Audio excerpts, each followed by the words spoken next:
Live from KSAT 12. The 6 o'clock news starts right now. Last night into early this morning, San Antonio and the surrounding area got some high winds that reached up to 50 miles an hour. This video sent to us through KSAT Connect, just one example of the minor damage that those gusts caused, but I bet you heard it in your house. Yeah, that huge limb going right through that trash can there. Along with some of this damage, the winds also stirred up a lot of mountain cedar and other allergies. Now a blast of cold air expected to drop temperatures down into the low 20s across the area next week. Let's get right to meteorologist Sarah Spivey for the latest on that pollen count and what's expected from next week. Cold weather. Sarah. Man, talk about a jam-packed forecast. A lot to talk about. I first want to highlight that mountain cedar count. Mountain cedar is very high, past 12,000. A little down from yesterday, but still, those gusty winds from the northwest definitely keeping mountain cedar elevated out there. We'll give you the latest pollen count for tomorrow, first thing on GMSA tomorrow.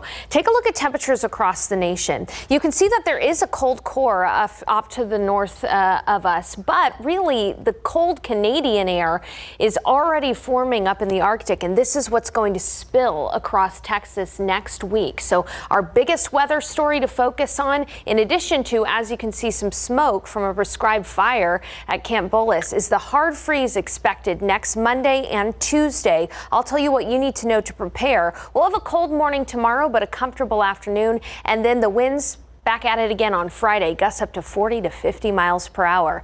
A lot to unpack in this forecast coming up. Thank you, Sarah. It's been more than 4 months since 3 San Antonio police officers were shot trying to arrest a suspect who was wanted on 3 felony warrants. That shooting was the first of several SAPD officers getting shot in the line of duty over a 3-week period. Now the man accused of shooting and injuring those 3 officers in that first shooting appeared in court today. Jesse Garcia facing more than a dozen charges related to that incident, but also has outstanding prior charges that need to be cleared up as well. Erica Hernandez breaks down the latest in this case and tells us what happens next. 15 different charges. That's how many Jesse Garcia is facing, according to online court records. 8 of those charges all stem from events that happened on August 24th. If you remember, on that day, Garcia allegedly was responsible for a violent rampage that took place on the city's southwest and west sides. Garcia at the time was on bond on 4 previous felony charges, including felon in possession of a firearm and evading arrest. On the 24th, officers were tracking Garcia to arrest him, but instead he shot at them and led them on a chase. 3 officers were hit but survived their injuries. He later barricaded himself in an apartment near Highway 90 and Loop 410. He was eventually arrested there. Several days later, 437 District Court Judge Joel Perez revoked Garcia's bond, and he has remained in jail ever since. Garcia all smiles today as he entered court. Defense attorney Arlene Gay is now representing him on all his cases. After a brief discussion, the case was reset, as the defense is still awaiting all evidence to be turned over. So what's next in this case? Garcia will be brought back in April to see how everything is moving along. At this point, it's really hard to say how this case will end up going, if it'll be a plea deal or we going to trial. We really don't know yet. But because he is facing so many charges and is a habitual offender, he could be seeing a lot of prison time in the future. At the Cadena Reeves Justice Center, Erica Hernandez, KSAT 12 News. Tonight, a teenager is in jail in connection to a shooting outside of a Northside nightclub. Bexar County jail records show that 19-year-old Jefferson Armando Hernandez Galdamez was arrested yesterday. He's charged with aggravated assault with a deadly weapon. The shooting happened last July outside the Manhattan nightclub on Blanco Road near Bassey. The arrest affidavit states that Hernandez Galdamez shot a man in his 40s who police say was dating his ex-girlfriend. The victim did recover from his injuries. An arrest warrant for Hernandez Galdamez was issued in September, and now he's in custody. It sounded like a war zone. That's how a neighbor described a gun battle at a local apartment complex. One man took on SAPD and its SWAT team, lost that battle. SWAT officers eventually shot that suspect, sending him to the hospital. As Katrina Weber shows us, many other people had to scramble just to get out of the danger zone. A SWAT team arrives in a neighborhood off West Military, suited up for battle. This was after San Antonio police officers say they came under attack while answering a call around 2 this morning about someone shooting on nearby Timber Creek Drive. Officers arrived. Their vehicle was struck by gunfire from this individual. Chief William McManus says a 43-year-old man holed up at the Timber Creek Apartments seemed to be taking aim at everyone and everything. I don't know what the issue was, but he was shooting round after round after round into the walls. Even after SWAT arrived, McManus says the shooting continued, with those officers firing back and grazing the man on his head. He was taken to a hospital.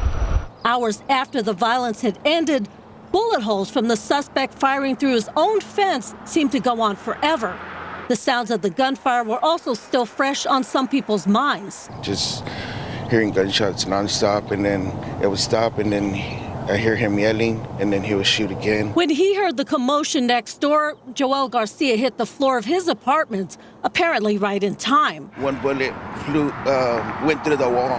It went through the wall, so there's a bullet hole. Everywhere you look are signs that this was wild gunfire. There are holes in this fence from where the bullets hit, and some even hit that house across the street. Police say luckily no one else was hurt.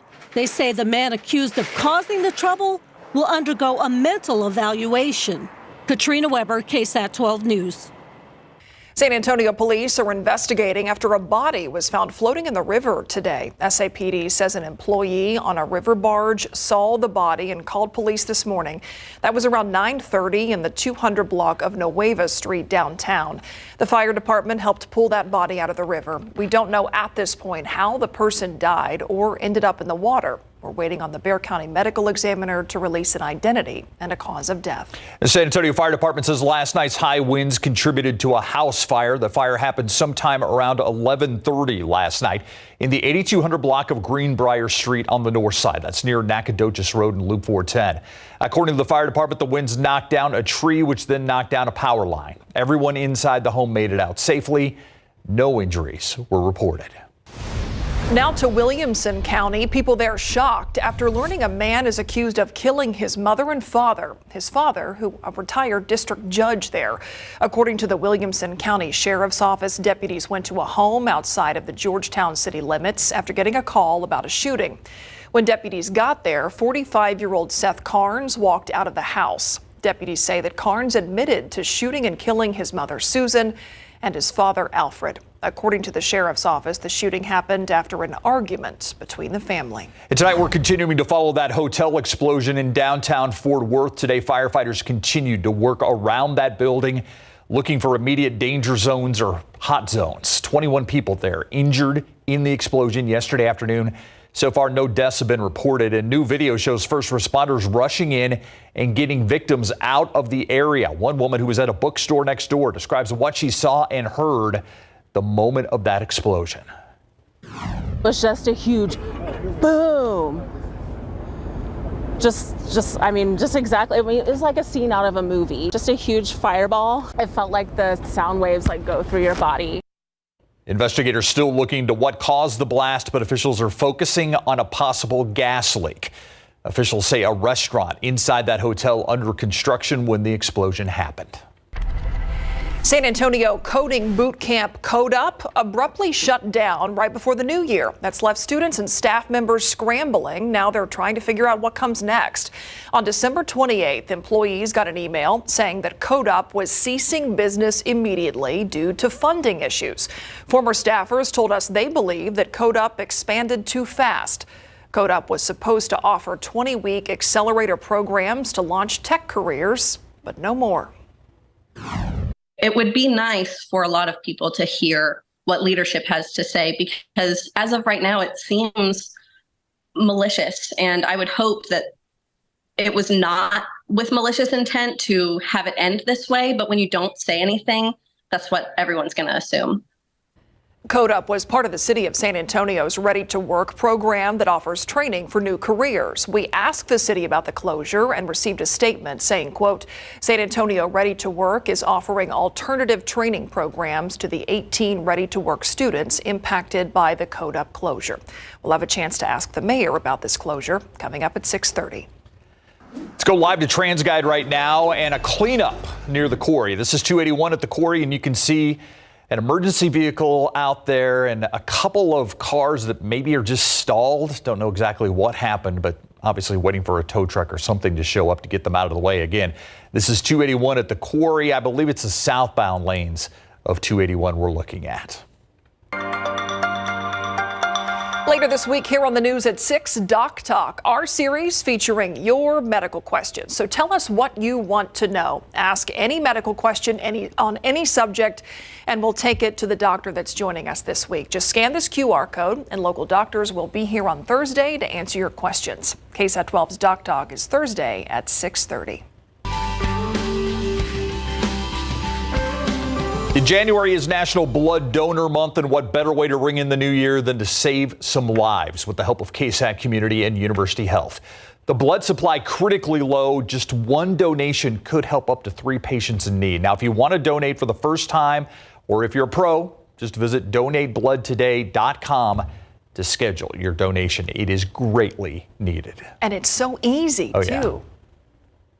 Still ahead here on the news at 6, plenty of people are dealing with cedar fever right now across San Antonio and South Texas. After the break, we'll show you the right medications to take for your specific symptoms. Next.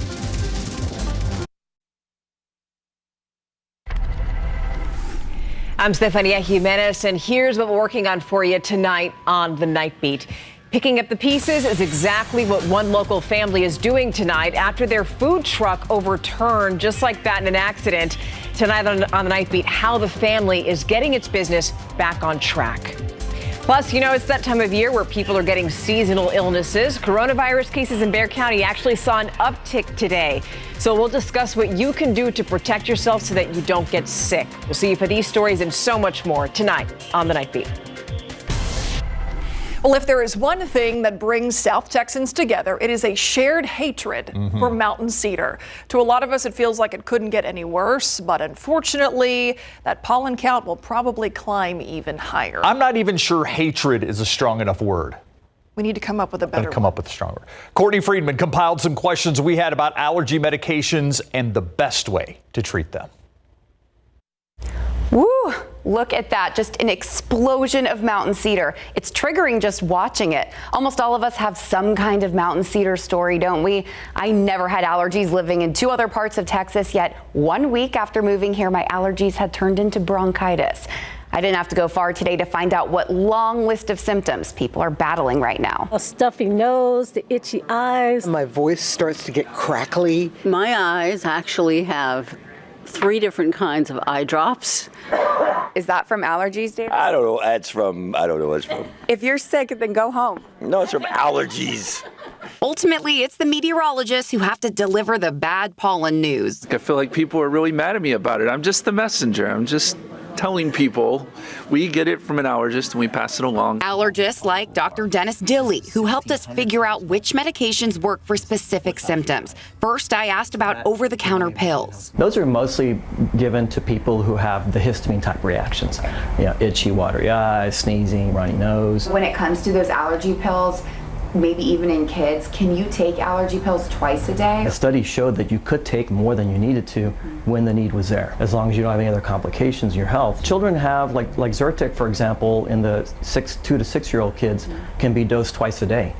So a split dose often works better just because their body metabolizes the medicine faster. Allegris twice a day for children. Then what about the nasal sprays? Most commonly they use steroid nasal sprays like Flonase, but they now even have an Astapro antihistamine nasal spray over the counter that's super effective. If you have severe symptoms, he said you can use both of those sprays. What would you prescribe for that when it's mainly a headache symptom? Those are what I call packers. Their allergies packed in their sinuses. Usually nasal rinses. Then use the steroid nose sprays and actually avoid antihistamine pills that can dry you up even more. Can you take allergy medication every day? If you're allergic to something all year round, absolutely. The only downside is possible dry eye. And to the lucky ones who never visit doctors like Dilly. Cedar has never gotten to me. It sounds rude almost to the rest of us. I know. Thank God I am allergy free. Keep the rest of us in your thoughts and prayers. So if you see smoke in the air and it's actually cedar, just bear with us. We asked a lot more questions about these medication options for your specific symptoms, so make sure you head to KSAT.com and find this story. Courtney Friedman, KSAT 12 News. So Dylan never goes to Dr. Dilly?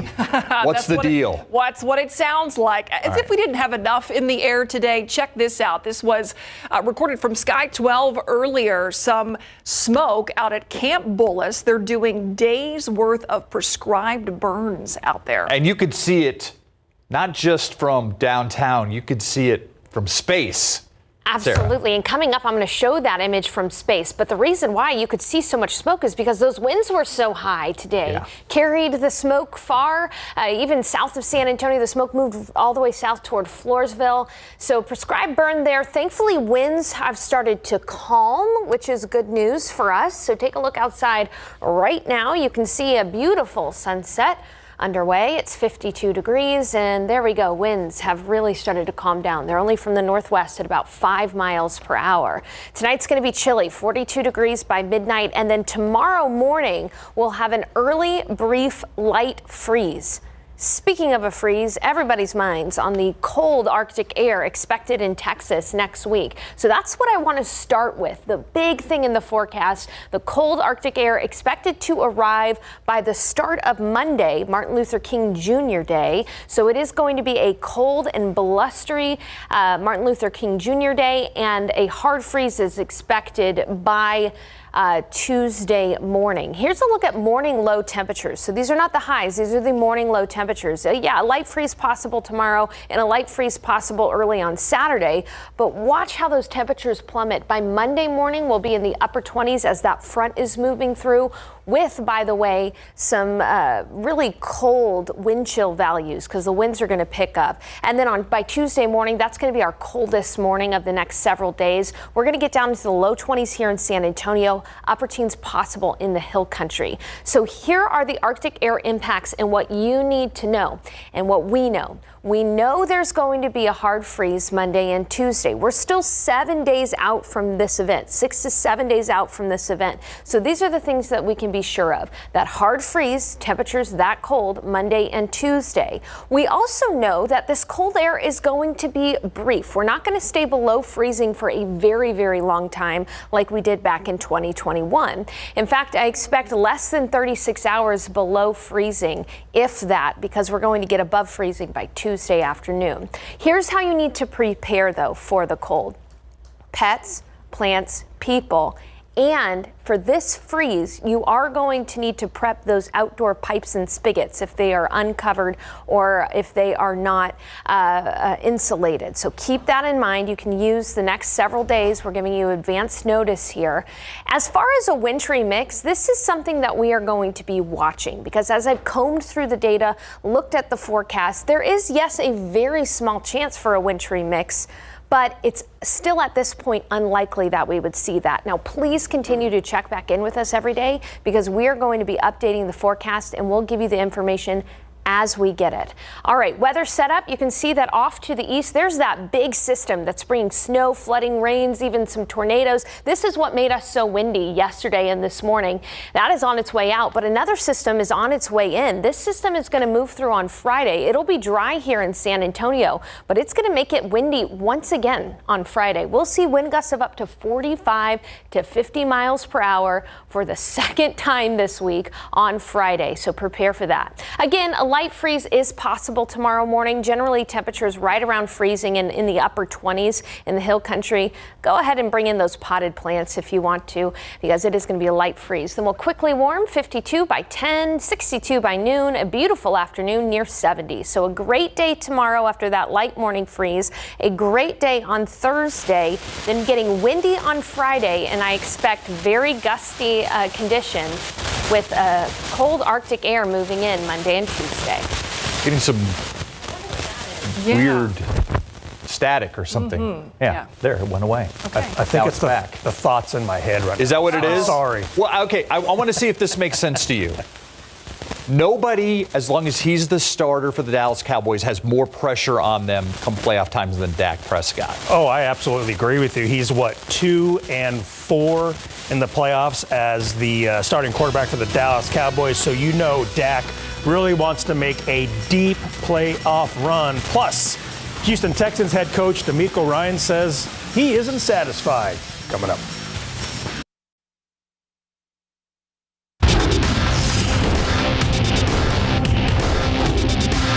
for me, I'm proud of our guys. It's our first year, so I don't know about the turnaround. It's our first year together as the 2023 Texans, and our guys have done a great job this year. Head coach DeMeco Ryans and the Houston Texans are back in the NFL playoffs for the first time since 2019 in Big Board Sports. Football coverage brought to you by Davis Law Firm. The last time we saw the Dallas Cowboys was Sunday night when they won 38-10 at the Commanders to wrap up the NFC East and the second seed in the NFC playoffs. This marks the boys' third straight trip to the postseason and the fifth time in 8 seasons since Dak Prescott took over as QB1. And he is more than ready to taste some true postseason success with this season's club. Yeah, very ready. Obviously, coming off of the past years, understanding the team we have, knowing we're coming into the season, that we had a team that could compete, wanted to put ourselves in this position, wanted to stay in the moment each and every week and not look forward to this, but now it's upon us. And I think most importantly, we've got to take it one game at a time with the same attitude that we came into this game with, same attitude that we've taken in every home approach. Cowboys will host the Packers Sunday at 3:30 p.m. at AT&T Stadium, and KSAT 12 Sports will be there. Dallas is favored by 7.5 points. After finishing the regular season 10-7 to win the AFC South, the Houston Texans will play the Cleveland Browns on Super Wildcard Weekend. After 3 straight losing seasons under a handful of head coaches, first-year field boss DeMeco Ryans did a great job in leading his team to the second season. Yeah, our guys understand our goals and what we set out to accomplish. As I mentioned earlier, like just as true competitors as we all are, right? And we talk about all the time, we didn't come this far just to come this far. Yeah, everybody's excited, happy about the division. I mean, that's congrats. Now we have to move on. We have to continue to play football and go win games in the playoffs. That's what it's about. And Houston will host Cleveland Saturday at 3:30 in the afternoon at NRG Stadium. The Browns are favored on the road by 2.5. Could not be happier or prouder of our team, 15-0. Took on all comers. Last one standing. It's a great feeling. That's Jim Harbaugh during postgame last night after Michigan beat Washington 34-13 to win the CFP National Championship, the Wolverines' first natty since 1997 and their 12th national championship per Michigan school records. Now this following the Wolverines sign-stealing scandal. Spurs rookie Victor Wembanyama busted out another double-double Sunday night in the Spurs' 117-115 loss at the Cavaliers. He had 24 points, 10 rebounds to go with 5 blocked shots. That's his 5th straight game of scoring 20 points or more. I'm young, getting better every day, and I think we could say that for every month to the next one. So it's, the good thing is my margin, of progression is not, I don't even know how big it is, I can get so much better, and this is what I'm trying to do every game, but every week and every month. Victor and the Spurs will play at the Pistons tomorrow night in Detroit, and there's a report out that the Spurs are going to play in Paris next season. Oh. We'll have more on that on the Night Beat. That would make sense. Yeah, certainly does. By the way, they better beat the Pistons. I hope so. Yeah. Come on. That's what I'm saying, Larry. I know. All right, thanks. Coming up next, our KSAT Q&A with Mayor Ron Nirenberg. We'll be right back.